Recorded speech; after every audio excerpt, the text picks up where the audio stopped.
하나님의 말씀은 마태복음 8장 1절로 4절까지 말씀입니다. 신약성경 11페이지에 있습니다. 우리 다 같이 한 목소리로 봉독합니다. 예수께서 산에서 내려오시니 수많은 무리가 따르니라. 한 나병 환자가 나와 절하며 이르되 주여 원하시면 저를 깨끗하게 하실 수 있나이다 하거늘 예수께서 손을 내밀어 그에게 대시며 이르시되 내가 원하노니 깨끗함을 받으라 하시니 즉시 그의 나병이 깨끗하여 진지라. 예수께서 이르시되 삼가 아무에게도 이르지 말고 다만 가서 제사장에게 내 몸을 보이고 모세가 명한 예물을 드려 그들에게 입증하라 하시니라. 아멘.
할렐루야.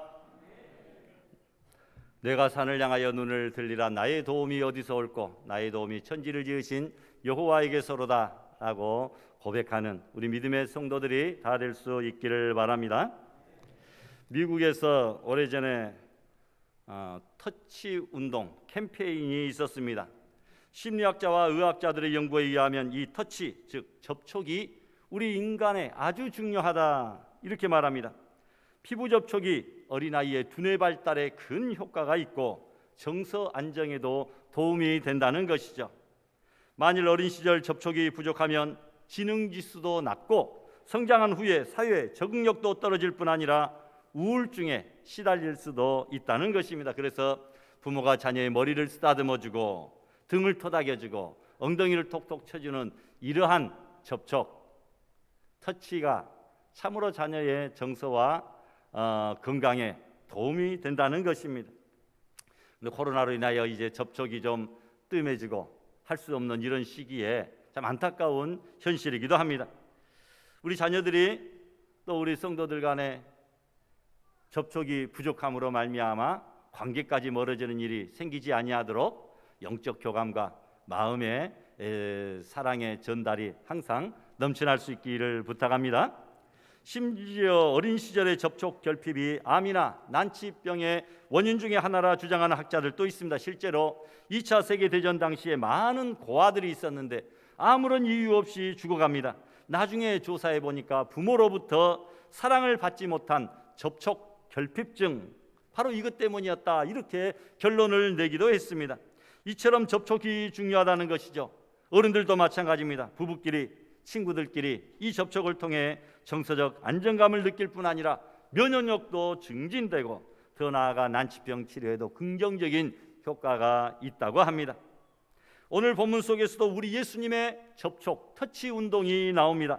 본문 3절과 읽지는 않았지만 15절을 한번 살펴보십시다. 3절에 보니까 우리 같이 한번 봉독합니다. 예수께서 손을 내밀어 그에게 대시며 가라사대, 아멘. 예수께서 손을 내밀어 그에게 대시며, 또 15절의 말씀 읽어보십시다. 시작. 그의 손을 만지시니 열병이 떠나가고, 아멘. 여러분, 여기에 보니까 9절에 3절에서는 나병 환자가 치료받았고 15절에서는 베드로의 장모의 열병이 치료받은 사건을 기록하고 있는데, 여기서 중요한 것은 예수께서 손을 내밀어 저에게 대셨다, 그리고 그의 손을 만지셨다. 이럴 때에 치유의 역사가 일어나게 되었다라는 겁니다. 예수님의 터치, 예수님의 접촉은 어떤 것이었나, 이 시간 우리가 함께 살펴보려고 합니다. 첫 번째로 나병 환자를 치료하시는 예수님의 모습을 보게 됩니다. 나병 환자는 버림받은 인생이나 다름없었죠. 나병의 특징은 처음에 작은 반점이 생기고 그것이 썩어져 가면서 더러운 고름이 나고 얼마 안 가서 눈썹이 빠지고 신경이 무디어지고 성대는 약해지고 호흡이 거칠어진답니다. 그리고 손가락과 발가락이 떨어져 나가도 감각이 없어 느끼지도 못하고 나병의 균이 서서히 온몸에 퍼져나가 마침내 죽고 마는 그런 무서운 병입니다. 그런데 문둥병은 신체적인 고통도 무섭지만 그것보다 더 괴로운 것은 이 나병 환자로 진단이 나면 철저히 인간 사회로부터 추방을 당합니다. 역사가 요세푸스는 그 당시 나병 환자는 마치 죽은 사람과 같이 취급되었다, 이렇게 기록을 했습니다. 성경 레위기 13장 45절에 보니까 문둥 환자는 옷을 찢고 머리를 풀며 윗입술을 가리우고 외치기를 부정하다 부정하다 할 것이요. 성경에서도 부정하다고 이야기를 합니다. 우리나라에서도 나병 환자들을 한 곳에 이렇게 격리하여 수용하기도 합니다. 여러분, 예수님 당시 팔레스틴에서도 나병 환자는 성 안으로 들어오는 것이 금지되어 있습니다. 이렇게 무섭고 끔찍한 병이 바로 그 병입니다. 그런데 여러분, 나병 환자들만 병으로 죽습니까? 우리 인간도 영적으로 볼 때 모두 다 나병과 같이 무서운 죄로 인해 병들어 죽을 몸들입니다. 또한 영적인 신경과 신앙의 감각이 무디어지고 무감각해져서 죄를 죄로 여기지도 아니하고 죄를 지어도 통회하거나 아파하지도 아니하고 주일 성수도 못하고 직분과 사명도 제대로 못해서 하나님께 매맞아 상처가 나고 고름투성이가 되어도 영적 감각이 무디어져서 깨닫지도 못하여 결국은 지옥불에 들어갈 자들이 바로 우리들이 아니었습니까? 여러분, 빨리 주님 앞에 나와 주님의 손을 만지셔서 치료받고 회복되고 죄사함 얻는 귀한 성도들 되시기를 바랍니다. 오늘 치유받은 나병 환자의 신앙, 그는 어떤 신앙을 가졌습니까? 첫 번째로 그의 신앙은 용기였습니다. 한 나병 환자가 나와, 오늘 본문에 그렇게 기록하고 있습니다. 나병 환자가 어떻게 나왔습니까? 이 말은 굉장한 말입니다. 왜냐하면 그 사람은 절대로 일반 사람들 앞에, 심지어 가족들 앞에서조차도 나올 수 없는 그런 입장입니다. 법으로 규정되어 있습니다. 그들은 산의 무덤가에서 지내는데 민가에 잘못 내려왔다가 사람들을 만나면 돌에 맞아 죽어도 할 말이 없는 자들입니다. 더군다나 예수님 앞에 그렇게 담대하게 나올 수 있는 입장이 못 됩니다. 왜냐하면 항상 예수님 옆에는 인산 이내에 그 수많은 사람들이 북적거렸기 때문에 더더욱 주님 앞에는 나올 수가 없었습니다. 그런 입장에서 예수님 앞에 나왔다는 것은 담대한 믿음과 죽을 까고 그 용기가 없이는 절대 불가능한 일이었습니다. 여러분, 믿음의 첫걸음은 예수님 앞에 용기를 가지고 나오는 것입니다. 오늘 우리도 믿음과 용기가 있기 때문에 이렇게 주님 앞에 나와 예배를 드립니다. 여러분, 끌려왔든 아니면 습관적으로 왔든 이 교회에 와 있다, 이 예배의 자리에 서 있다고 하는 그 사실이 바로 우리들이 믿음이 있다고 하는 증거입니다. 믿음이 없으면, 은혜가 없으면, 성령이 없으면 아무리 끌고 와도 이 자리에 앉아있지를 못합니다. 여러분, 우리가 은혜 받고 구원받아 살 것은 바로 예수님 앞에 나오는 길밖에 없는 줄 믿습니다. 이 저주받은 병을 가지고 있음에도 불구하고 이 사람은 예수님 앞에 담대히 용기를 가지고 죽을 각오로 나온 것입니다. 주님 앞에 나오면 모든 문제 해결됩니다. 그래서 찬송가 287장에도 예수 앞에 나오면 모든 죄 사하고 주의 품에 안기어 편히 쉬리라, 이렇게 노래하고 있습니다. 우리 주만 믿으면 영생복을 얻겠다라는 것이죠. 여러분, 예수님 앞에 나올 때 누구나 어려움이 많이 있습니다. 방해되는 일도 많고 장애물도 있기 마련입니다. 가족 중에 못 나가게 핍박을 합니다. 남편이, 부모가, 형제가 아니면 친구가 조롱을 합니다. 그러나 여러분, 믿음과 용기를 갖고 나온 자는 복을 받습니다. 영과 육의 구원의 복을 받는 줄을 믿습니다. 또한 그는 경배의 사람입니다. 본문에 보니까 절하며 절했다고 하는 단어가 마태복음에서 13번이나 나옵니다. 그런데 경배한다, 이런 뜻들로 사용되었습니다. 이 나병한 자는 가볍게 인사한 것이 아니라 무릎을 꿇고 온 몸과 진실과 겸손과 순수한 그 모든 것을 바쳐서 그 예수님 앞에 조용히 머리를 숙였다, 절했다라는 것입니다. 이것이 바로 믿음입니다. 여러분, 믿음이란 주님 앞에 머리를 숙이는 것, 절하는 것이 믿음입니다. 머리를 숙인다, 이것은 겸손함을 의미합니다. 또한 순종함을 의미합니다. 우리 신앙인들은 절대로 머리를 들어서는 안 됩니다. 머리를 든다는 것은 교만을 의미합니다. 예수님 앞에 우리는 자존심을 꺾어야 됩니다. 신앙이란 고개를 숙이는 겸손이기 때문입니다. 특별히 교회에서 봉사하시는 우리 성도들은 일할 때에, 봉사할 때에, 헌신할 때에 절대 겸손함으로 고개를 숙이며 그렇게 봉사해야 됩니다. 야고보서 4장 6절에 보니까 하나님이 교만한 자를 물리치시고 고개를 숙이고 겸손한 자에게는 하나님께서 은혜를 베풀어 주시는 줄 믿습니다. 세 번째로 그는 고백의 사람입니다. 본문 말씀에 이르되라고 했습니다. 여러분, 고백을 했다는 말입니다. 이 사람은 주님 앞에 자신의 심각한 문제를 고백하고 있습니다. 이 사람이 병이 낫기를 바라는 간절한 요구가 있습니다.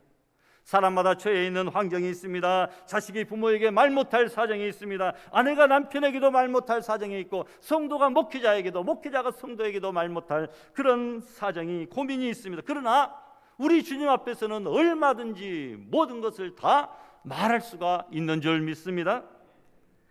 그런데 믿음이 있는 사람만이 자기의 고민을 하나님 앞에 진솔하게 고백할 수가 있습니다.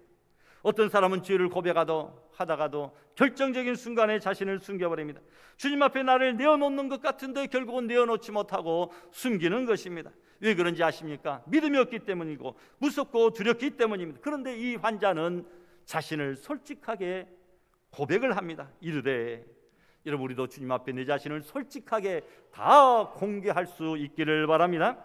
네 번째로 그는 예수님이 자신의 생명의 주인임을 고백합니다. 예수님을 주여, 주여라고 불렀습니다. 주여, 진정한 신앙은 바로 이 신앙 고백에서부터 시작됩니다. 예수님, 주여, 당신은 나의 생명의 주인이십니다. 이 말은 마태복음 7장에 나더러 주여 주여 하는 자마다 천국에 다 들어갈 것이 아니요, 이렇게 말한 그런 형식적이고 의식적인 주여, 그런 신앙 고백이 아닙니다. 이 문둥병자는 지금 종교적인 쇼를 할 만큼 한가한 사람이 아니죠. 어떻게 하면 목소리를 더 다듬어서 더 멋있게 낼 수 있을까? 이거 고민할 사람이 아닙니다. 어떻게 하면 표정을 더 멋지게 근엄하게 만들 수 있을까? 이런 것을 생각할 수 있는 사람이 아닙니다.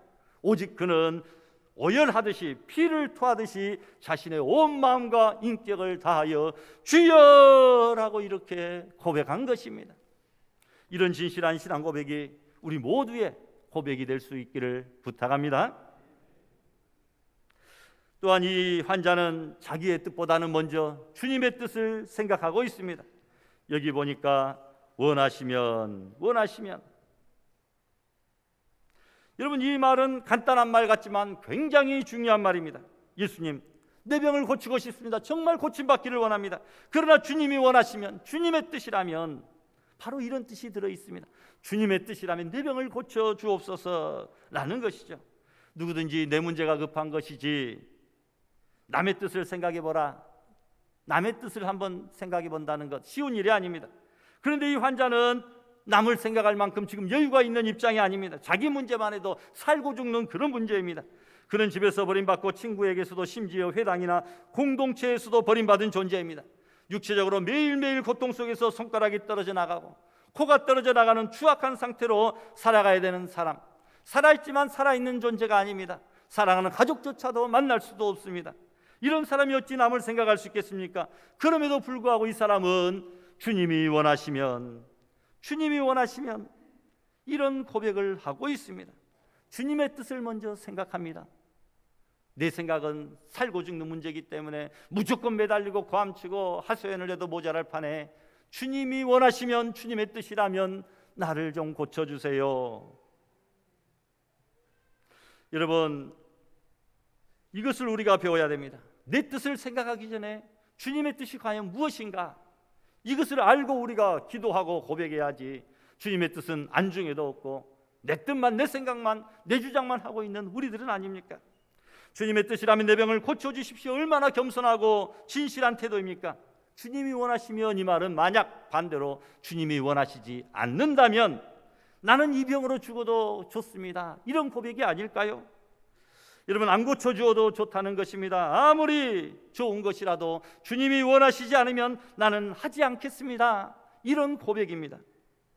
여러분, 예수님의 내원대로 마옵시고 아버지의 뜻대로 되기를 원합니다, 이런 의미겠죠.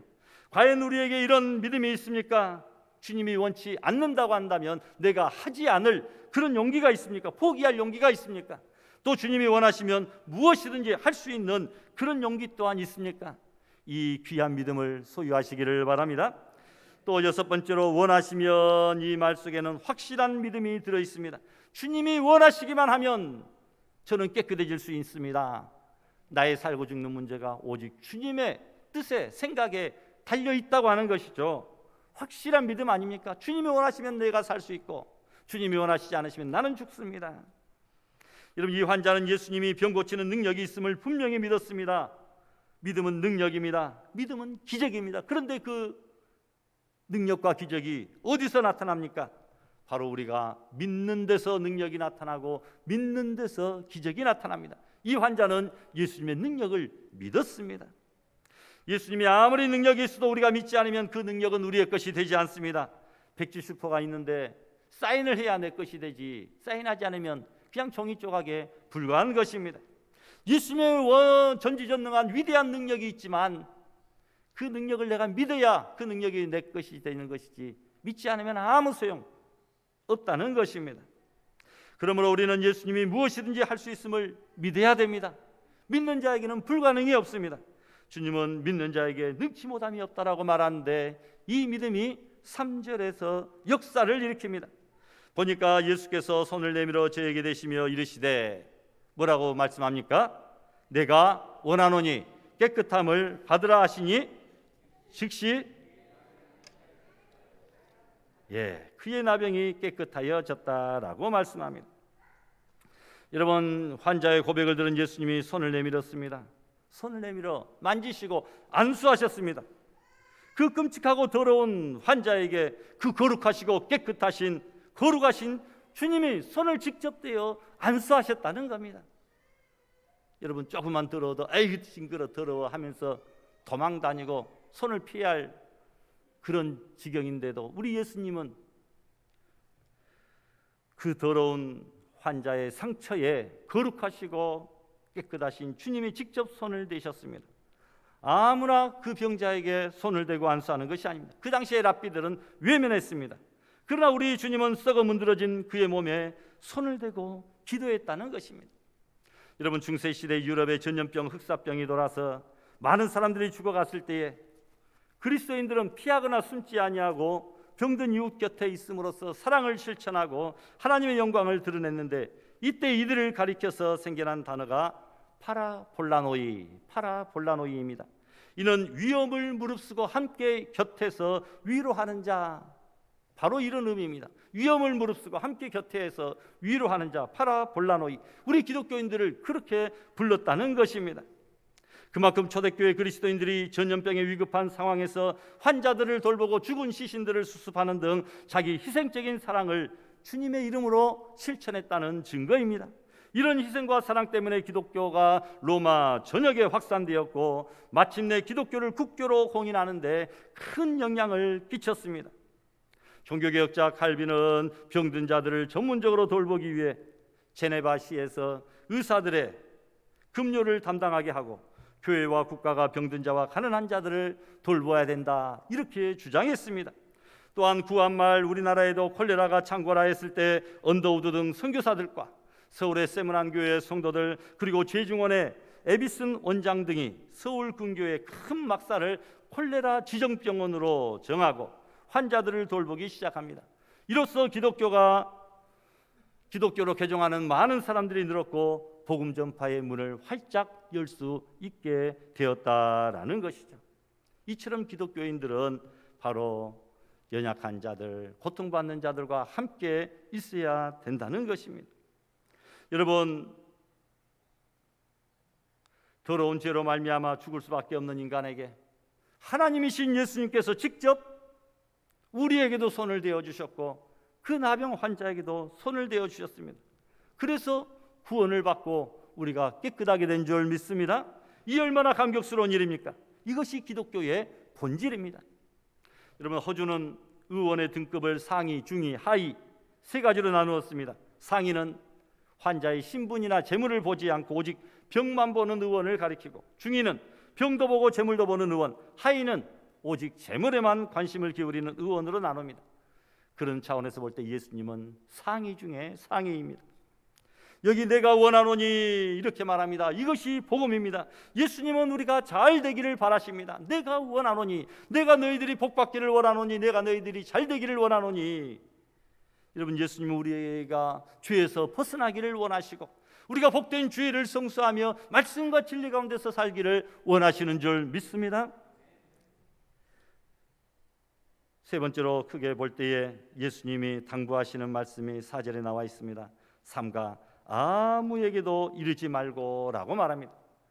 여러분, 세상 사람들 같으면 광고 선전 PR을 많이 하라, 난리법석을 할 텐데 우리 주님은 이 놀라운 사실을 아무에게도 말하지 말라고 말씀합니다. 이 말씀은 인간적인 광고는 하지 말고 오직 위에 계신 하나님께만 영광을 돌리라, 이 말씀이죠. 여러분, 사람들에게 아무 말도 하지 말고 오직 위에 계신 하나님께 영광을 돌리시기를 바랍니다.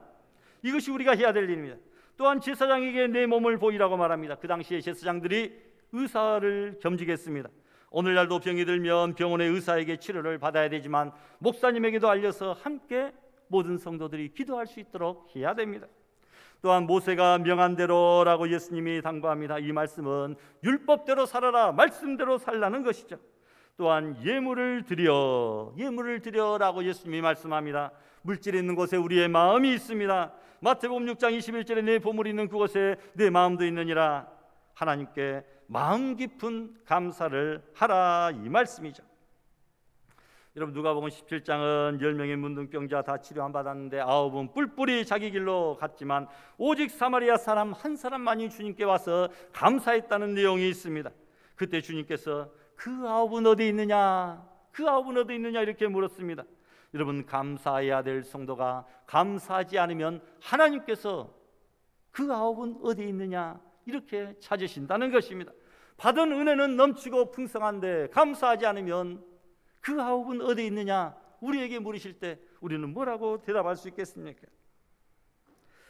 여러분, 또한 그들에게 입증하라. 예수님이 4절에서 계속 말씀하십니다.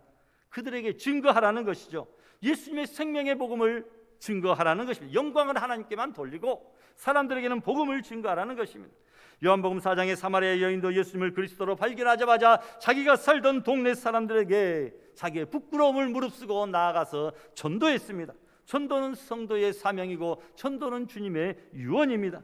병에서 고침받고 은혜를 받고 구원을 받았으면 많은 이웃들에게 간증하고 고백하고 전도하는 우리 성도들이 되시기를 바랍니다.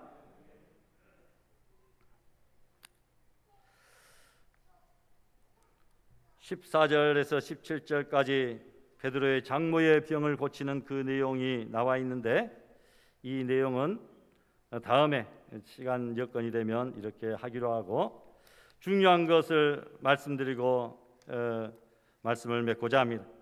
저는 오늘 주님의 손에 포커스를 맞추려고 합니다. 예수님의 손은 몇 가지 의미가 있습니다. 첫 번째로 예수님의 손은 못 박힌 손, 피 묻은 손입니다. 한방 의사들은 사람의 손에 이목구비가 들어차 있는, 그리고 사람의 오장육부가 들어차 있는 그 얼굴과 온몸에 축소판이라 이 손을, 그래서 수지침 넣는 사람들은 이 손에 침을 놓아서 온몸의 병을 또 치료한다고 하잖아요. 그만큼 온갖 신경이 손에 집중되어 있어 이 손만큼 민감한 부분이 우리 몸에 없습니다. 그런데 로마 병정들은 주님의 그 손바닥에 못을 박았습니다. 주님의 양손은 그때 피로 물들었습니다. 예수님의 손은 상처난 손, 못 박힌 손, 피 묻은 손입니다. 중요한 것은 예수님께서 못 박히신 것 자신의 죄 때문이 아니라 우리들의 죄 때문이라는 사실입니다. 일찍이 이사야 선지자는 그가 찔림은 우리의 허물을 인함이요 그가 상함은 우리의 죄악을 인함이라. 그가 징계를 받음으로 우리가 평화를 누리고 그가 채찍에 맞음으로 우리가 나음을 입었다라고 예언합니다. 우리의 죄와 허물로 인하여 못 박히신 주님의 구원의 손길로 인하여 오늘 우리 모두가 구원받게 된 줄로 믿습니다. 두 번째로는 예수님의 손은 능력의 손, 고치시는 손, 치료의 손입니다. 소경의 눈에 눈을 대시면 소경이 눈을 떴습니다. 나면서 안전뱅이에게 손을 대시는 그 순간 벌떡 일어나 걷고 뛰는 역사가 일어납니다.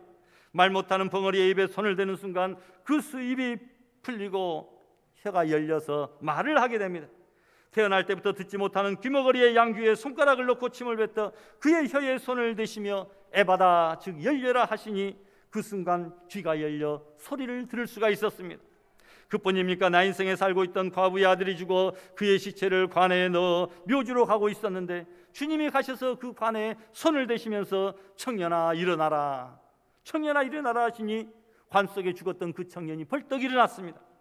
회당장 야이로의 딸이 죽었다는 비보를 듣고 찾아가신 예수님께서 소녀의 손을 잡고 달리다 꿈 하시니 그 소녀가 벌떡 일어났습니다.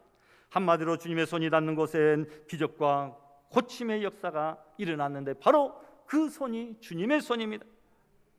여러분, 옛부터 어머니의 손은 약손이다 이렇게 말을 합니다만, 그러나 우리 주님의 손은 어머니의 그 약손에 비할 바가 아닙니다.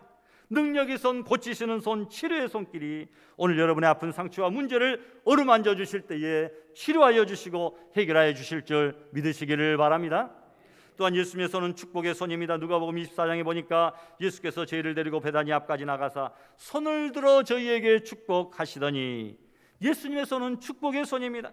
마태복음 14장 보니까 보리떡 5개 물고기 2마리가 주님의 손에 들려졌을 때 오병이어의 기적이 일어나게 되고 5,000명이 먹고 12바구니가 남게 되는 축복이 있었습니다. 지금도 이런 축복은 일어납니다. 우리가 가진 작은 것들을 주님의 손에 얹기만 하면 되는데, 우리가 가진 작은 것이 보잘것없다고 아깝다고 주님의 손에 얹지 못하기 때문에 그 놀라운 오병이어의 기적과 축복이 일어나지도 못하고 맛보지를 못하는 것입니다.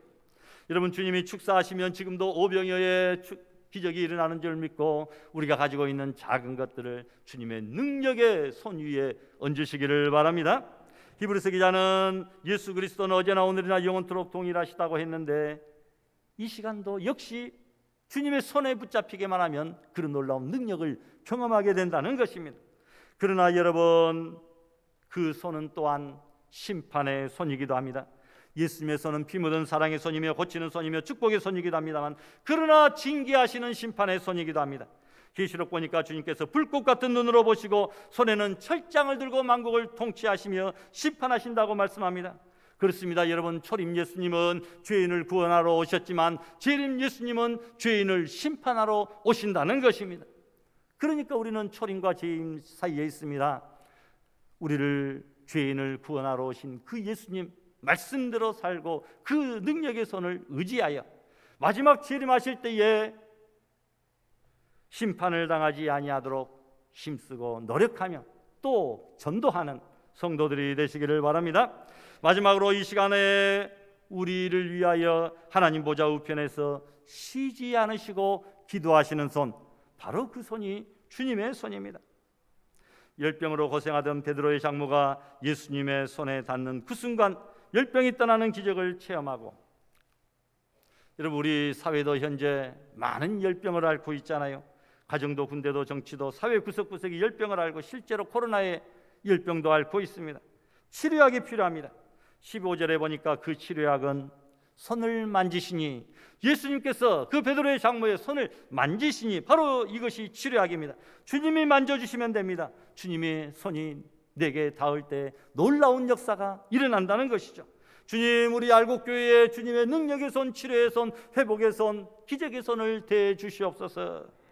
주님, 성도들의 가정의 사업자들의 사업장의 자녀들에게 주님께서 손대 주시고 만져 주시옵소서.